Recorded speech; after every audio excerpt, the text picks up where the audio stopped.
राधे राधे दोस्तों, कैसे हैं आप सब। आज मैं आपके लिए बहुत इंटरेस्टिंग सी रीडिंग लेकर आई हूँ। आज मैं आपको बताने वाली हूँ आपके बारे में क्या बातें चल रही हैं, लोग क्या सोच रहे हैं और आपसे देखते हैं क्या डिवाइन मैसेज देना चाहते हैं, आपसे क्या कहना चाहते हैं लोग जो कि नहीं कह पा रहे और मन मन में वो फीलिंग्स रखे हैं। सो प्लीज़ डिवाइन बताइए कि मेरे जो सब्सक्राइबर्स हैं, जो ये वीडियो को देख रहे हैं लोग, उनके लिए आपका क्या मैसेज है, क्या लोग उनके बारे में मन में फीलिंग्स रखते हैं जो दिखाते नहीं हैं और दिखाते जो हैं वो होता नहीं है। तो प्लीज़ मैं आपसे रिक्वेस्ट कर रही हूँ, प्लीज़ आप बताइए ऐसी क्या फीलिंग्स हैं जो सब्सक्राइबर्स का जानना ज़रूरी है। तो फटाफट से चैनल सब्सक्राइब कर लीजिए, अपनी एनर्जी जो है वो मुझ तक भेजिए। आपकी एनर्जी आना मुझ तक बहुत ज़रूरी है, बहुत ही ज़्यादा ज़रूरी है कि आप बताएं कि आपके जो एनर्जी है उसको मैं पिक कर पाई हूँ या नहीं। तो क्लेम करिएगा रीडिंग को, अगर आपसे रेजोनेट होती है ये ज़रूर करिएगा आप, ठीक है। और नए लोग हैं तो चैनल को सब्सक्राइब कर दीजिएगा, वीडियो को शेयर भी करिए। सुपर थैंक्स बाय कर सकते हैं टू हेल्प मी। आप अगर चाहते हैं मैं ऐसी रीडिंग करती रहूँ और आप हेल्प करना चाहते हैं तो आप अगर अपना ग्रेटिट्यूड शो करना चाहते हैं और या अपना थैंक्स शो करना चाहते हैं, you can by super thanks, okay. तो यहाँ पर हम देखते हैं, ओह सब सारे कार्ड्स की तो मैंने पहले ही पूजा कर ली थी, बट धूप गिर रही है तो फिर से हम दुआ करेंगे कि ईश्वर, ओके ठीक है। तो हमने कार्ड सेलेक्ट कर लिया। अगर किसी को ये जनरल रीडिंग है तो मैं यहाँ पर 100% ये नहीं बोल पाऊँगी कि आपसे 100% रेजोनेट करेगी, बट आप पूरा मन लगाकर, पूरा ध्यान लगाकर अगर वीडियो को सुनेंगे ना तो आपको फील होगा कि हाँ आपसे रेजोनेट हो रही है। ये आप बताइएगा कितने हद तक आपसे रेजोनेट हो रही है।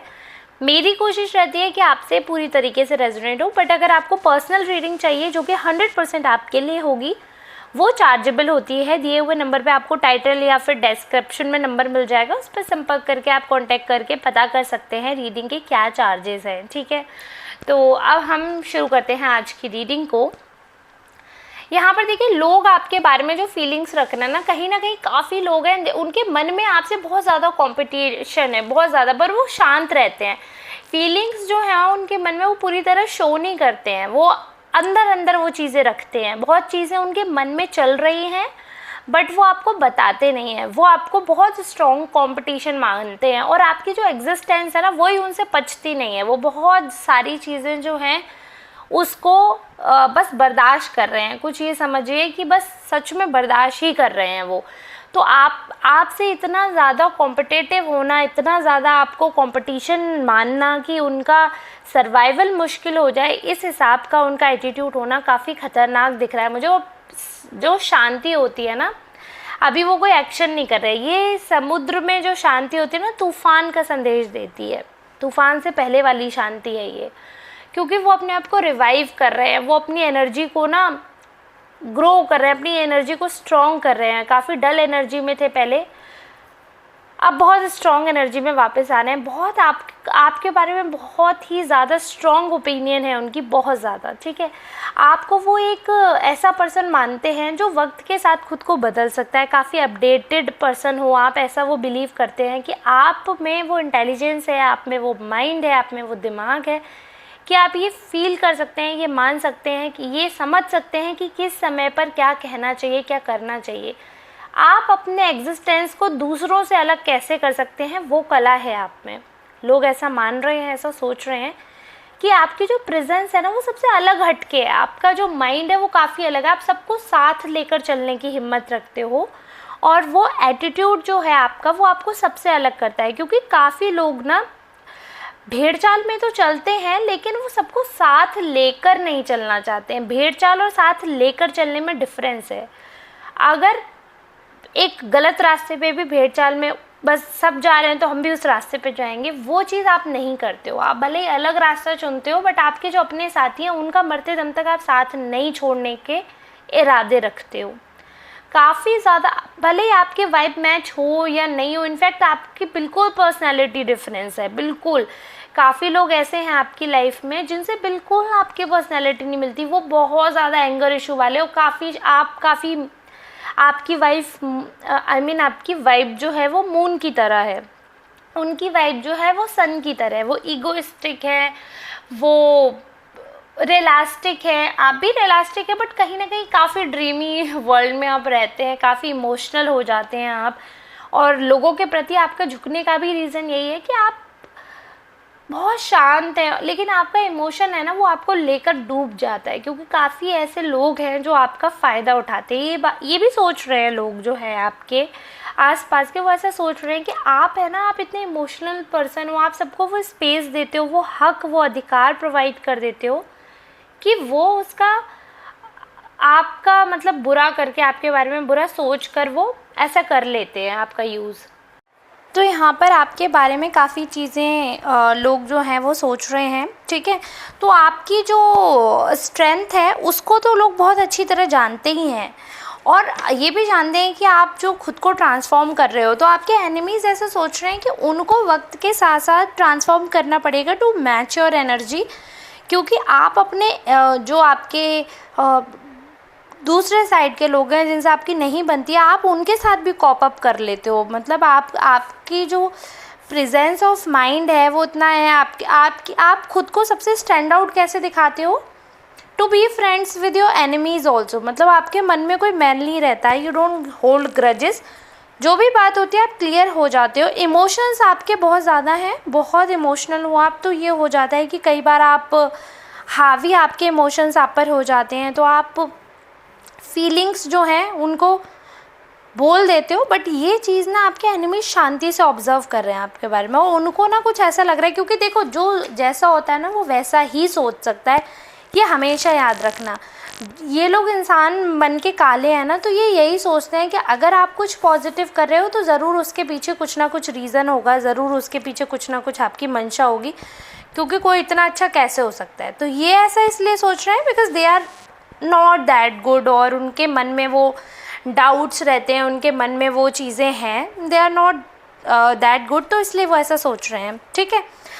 वो अपने जीवन में कुछ चेंजेस कर रहे हैं या नहीं, क्या हो रहा है क्या नहीं हो रहा है, ये देखते हैं उनकी लाइफ में क्या इसका प्रभाव पड़ रहा है, कि आपके बारे में जो भी फीलिंग्स है उनकी, इसके बारे में क्या प्रभाव पड़ रहा है उनकी लाइफ में, क्या एक्शंस करने वाले हैं वो आपके खिलाफ या आपके साथ, या आपके बारे में, आपके लिए क्या एक्शंस उनके मन में है जो वो उन्हें लग रहा है वो फॉलो अप करेंगे, ठीक है। ओके, कॉम्प्रोमाइज़ करेंगे आपके साथ, कुछ नहीं करना चाह रहे हैं अभी, okay. Oh my God, oh my god, seriously oh my God, आपके तो बड़े अच्छे दिन चल रहे हैं सच में। ये कहते हैं ना सावन का पहला सोमवार है और आपके जो एनिमीज़ हैं वो धराशाही हो गए। वाह, हर हर शंभू हर हर भोले, जय हो भोलेनाथ की। आपके साथ तो बहुत ही बढ़िया हो गया। आप देखिए, मैंने जब आपके सामने उनके एक्शंस निकाले हैं तो देखिए, आप देखिए, फ्रेंड्स की तरह आपके साथ सेलिब्रेट करना चाहते हैं, लविंग पार्टनर की तरह आपके साथ सेलिब्रेट करना चाहते हैं, as a happy relative, happy person, they want to see you happy, they want to stay happy with you. क्योंकि आपके बारे में अभी पॉजिटिव चीज़ें भी सोच रहे थे ना, ये भी सोच रहे थे कि आप अपने एनिमीज़ के साथ भी अच्छे होने की कोशिश करते हो, इतना क्रोध होने के बाद भी आप खुद को शांत कर लेते हो, इतना एकदम अपने अंदर चेंजेस ला रहे हो, सारी चीज़ें समझ के, सब चीज़ें करके आपको कंपटीशन मानते हैं। तो कहीं ना कहीं अब उन्हें समझ आ रहा है कि आपसे जीतना असंभव है। तो देखिए, आपके साथ वो friends, to be friends with you, they want to be your friend, compromise करने को तैयार है। Oh my god, seriously you should thank the god, क्योंकि आप हमेशा से कॉम्प्रोमाइज़ करते हुए आए हैं, आप हमेशा से साथ देते हुए आए हैं, आप हमेशा से शांति वार्ता में बिलीव करते हैं, ठीक है। बट अब ये समय आ गया है कि उनको लग रहा है कि it's the right time, it's the high time, they should consider you and they should do a compromising with you and they should not drag the thing। तो ये चीज़ उनके दिमाग में काफ़ी चीज़ें क्लियर हो रही हैं। तो उसमें से एक ये बहुत बड़ा पॉइंट है, मुझे लगता है बहुत बड़ा नहीं, सबसे बड़ा पॉइंट है कि अगर वो आप सेक्रीफाइस करने को तैयार है, उनको ऐसा लग रहा है कि हाँ ठीक है, चलो कुछ भी चीज़, अगर आप इतना सेक्रीफाइस कर रहे हो, आप इतना सब कर रहे हो, दे शुड ऑल्सो कॉम्प्रोमाइज़। ठीक है। तो अभी जब हमने एक्शंस के बारे में पूछा तो अभी एज सच उनके दिमाग में आपके खिलाफ कोई एक्शन नहीं चल रहा है, बिल्कुल ब्लैंक है, वो नहीं जानते कि क्या एक्शन करना चाहिए क्या नहीं करना चाहिए। अभी एट दिस मोमेंट, इस समय उनके दिमाग में बस यही आ रहा है कॉम्प्रोमाइज़ कर लेते हैं, खिलाफ विलाफ जाके कुछ खास होगा नहीं and we should drop this thought. वो ऐसा ही सोच रहे हैं, क्योंकि ब्लैंक दिखने का मतलब यही है कि अभी कोई एक्शन प्रोसेस में नहीं है, उनका माइंड जो है वो वर्क नहीं कर रहा है, उनके जो एक्शंस हैं वो वर्क नहीं हो पा रहे हैं, तो जिसकी वजह से उन्होंने ब्रेक लिया है। ठीक है।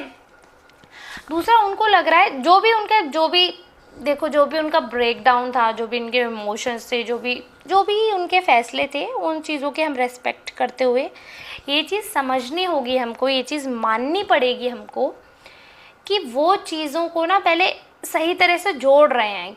सारे जैसे जो भी उन्हें गलतफहमियां थी, जो भी उनके मन में दोराहे थे, जो भी आपको लेकर उनके मन में बेचैनी है, जो भी सर्कमस्टेंसेस आपके बीच में रहे हैं, वो सारे कार्ड्स को ओपन अप करके वापस रीड कर रहे हैं कि कहाँ किसकी क्या गलती थी।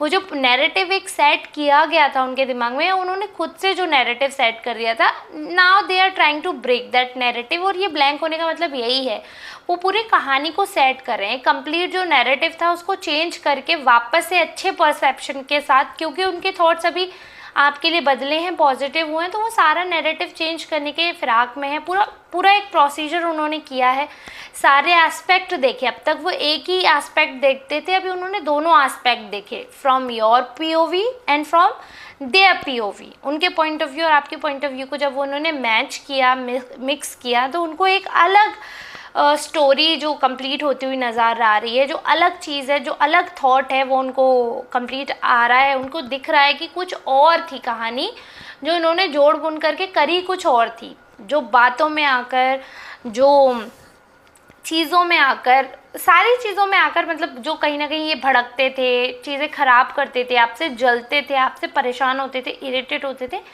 वो चीज़ें सारी इन्होंने जब समअप की तो इनको लगा कि इस चीज़ को जाने देना चाहिए, इस लड़ाई को और नहीं बढ़ाना चाहिए, इस लड़ाई को ख़त्म कर देना चाहिए, इसको और बढ़ाकर सिर्फ दुख ही हासिल होगा, ये नहीं करना चाहिए। ऐसा इन्होंने सोचा है कि कैसे भी करके अगर ये आप लोगों के बीच की जो लड़ाई है उसको ख़त्म कर पाते हैं तो वो बेटर रहेगा, ऐसा ये सोच रहे हैं। मैंने पूरी कोशिश की है आपके लिए बिल्कुल करेक्ट मैसेज लाने की। ठीक है, आपको बिल्कुल क्लियर हो गया होगा। देखो, वो लेट गो करने के मूड में है, यानी कि वो चीज़ों को ख़त्म कर रहे हैं। उनको ये चीज़ क्लियर करनी थी आपसे, जो भी चीज़ उनके मन में थी, बट अभी वो सोच रहे हैं उस चीज़ को ख़त्म करके कॉम्प्रोमाइज़ कर लेते हैं, उस चीज़ के ऊपर डिस्कशन नहीं करना। उन्होंने खुद ही अपने दिमाग में सारे सवालों के जवाब ढूंढे हैं, सारी चीज़ें, और बिल्कुल मिडवे आकर, ना ही अपनी तरफ, मतलब बिल्कुल बाइस्ड होकर नहीं, उन्होंने एज अ मिडिल पर्सन सोचा है कि बीच में जाकर उन्होंने सही डिसीजन लिया है। तब उन्हें ऐसा लगा कि लेट गो कर देते हैं, इस चीज़ को होल्ड करने से या ग्रजेस को होल्ड करने से चीज़ें ख़राब ही होंगी, तो इसलिए जाने देते हैं, इन चीज़ों को रोकना गलत पड़ेगा। ये उनके थॉट्स थे जो मैंने आपको बताया। Now they want to celebrate with you, they just want to be happy as you are happy. वो देख रहे हैं आपकी वाइब अच्छी है, आप इन्जॉय कर रहे हैं लाइफ को, वो भी यही चाहते हैं कि वो आपके साथ एंजॉय कर सकें। अगर तो वो बहुत अच्छा रहेगा। काफ़ी ज़्यादा मैनिपुलेटिव हुआ करते थे ये पर्सन, काफ़ी ज़्यादा इंटेलेक्चुअल हुआ करते थे, बट सारी चीज़ें आपके सामने आकर फीकी हो जाती हैं। और इन सब चीज़ों का तोड़ जब हुआ, जब इनके दिमाग में ये चीज़ आई ना कि आप तो कभी इनको एज सच कंपटीशन देखते ही नहीं हो, आप तो कभी ग्रजेस होल्ड करते ही नहीं हो, आप तो सारी चीज़ें नॉर्मली करते हो, आप तो सेलिब्रेट ही करते हो। जब इन्होंने शांति से सोचा है ना, तब इन्हें अपनी और आपकी सारी गलतियों का एहसास हुआ। तब इन्हें ये बात समझ आई है कि किसी भी चीज़ को अननेसेसरी ड्रैग करने से रिलेशनशिप या बात बिगड़ती ही है, बनता कुछ नहीं है। तो इसलिए इन्होंने ये डिसीज़न लिया है कि ये झुक सकते हैं, अब आपके सामने कॉम्प्रोमाइज़ कर सकते हैं, and they just want to be happy with you. आपकी जो पर्सनैलिटी है, जो जैसे आप पर्सन हो, आपके साथ they just want to enjoy, they just want to be happy with you. तो उसके लिए वो कॉम्प्रोमाइज़ करने को भी तैयार हैं, आपके साथ खुश रहने के लिए वो सारी पुरानी बीती बातों को लेट गो करने के लिए तैयार हैं। अब सवाल ये उठता है, क्या आप लेट गो करने के लिए तैयार हैं? ठीक है, मैंने यहाँ पर आपके कार्ड्स ड्रॉ नहीं किए हैं। I have not picked up your card, so I don't know what's going in your mind. वो आप बताइएगा, क्लेम करिएगा क्या बात है क्या नहीं है। बट हाँ, ये जिस पर्सन के बारे में आप जानना चाहते थे, या जो भी थर्ड पार्टी, जो भी एनिमीज़, जो भी आपके बारे में बुरा सोचते थे, उनके बारे में मैंने सारी क्लियर आपको बातें कर दी हैं। आप बताइएगा क्या ये आज की रीडिंग आपके लिए थी, क्या ऐसा है, क्या लोग आपके पास कॉम्प्रोमाइज़ करने आ रहे हैं, क्या उन्होंने स्टार्ट कर दिया है आपसे बात करना, किसी थर्ड पर्सन के थ्रू धीरे धीरे आपसे कांटेक्ट बढ़ाएंगे, वो किसी और का सहारा लेकर धीरे धीरे आपके पास आएंगे। डायरेक्टली अगर उनकी हिम्मत नहीं हो रही है तो वो यही करेंगे, किसी और पर्सन के थ्रू आपसे धीरे धीरे आपकी जानकारी लेकर धीरे धीरे अपने मैसेज आप तक ड्रॉप करवा कर धीरे धीरे वो फ्रेंडशिप को आगे बढ़ाएंगे। So they will be there next plan, और अभी नेक्स्ट प्लान यही है कि they want to sort out with you, तो वो वही कोशिश करेंगे, उसी चीज़ में आगे बढ़ेंगे। ये आपके अंतर आत्मा पे है कि आपको माफ़ करना है नहीं करना है। वैसे मेरा मानना ये है कि माफ़ करने वाला सबसे बड़ा होता है, बट डिपेंड इस चीज़ पे भी करता है ना कि सामने वाले का क्राइम क्या है, सामने वाले के इंटेंशंस क्या थे, या सामने वाले ने किस हद तक हर्ट किया है। सो ये चीज़ सब पर लागू नहीं होती है कि माफ़ कर दो, but it depends on you, on your circumstances. आपको जैसा ठीक लगता है आप अपने मन की सुनिएगा, किसी और पर्सन की नहीं, ना मेरी। जो आपकी अंतर आत्मा कहेगी ना वो सत्य होगा, वो सही होगा, वो प्रभु का निर्णय होगा, और आप अपनी अंतर आत्मा को फॉलो करिएगा, वो सबसे बेस्ट डिसीजन रहेगा। आज की रीडिंग को मैं यहीं समाप्त करूंगी और आपसे विदा लेना चाहूँगी, आशीर्वाद चाहूँगी आपका। मैं आप सबके लिए दुआ करती हूँ, भोले बाबा आपका दिन जो है सवारे माँ पार्वती के साथ मिलकर भोले बाबा की दुआ करिएगा। जो लोग बच्चे के लिए दुआ करना चाहते हैं, जो पेरेंट्स हैं जिनके बेबी नहीं हो रहे हैं, वो इस सावन हर मंडे को फास्ट रखें, बेलपत्र चढ़ाएं। बेलपत्र पे राम नाम लिख कर, ठीक है, आपको लिखना है और शिव जी के ऊपर चढ़ाना है। तीनों पत्तों पे, वो ब्रेक नहीं होने चाहिए, तीनों पत्तों पे राम नाम लिखकर आपको शिव जी पे चढ़ाना है। लेकिन माँ पार्वती का साथ में वंदन करना है, माँ पार्वती जी को शिव जी के साथ पूजना है।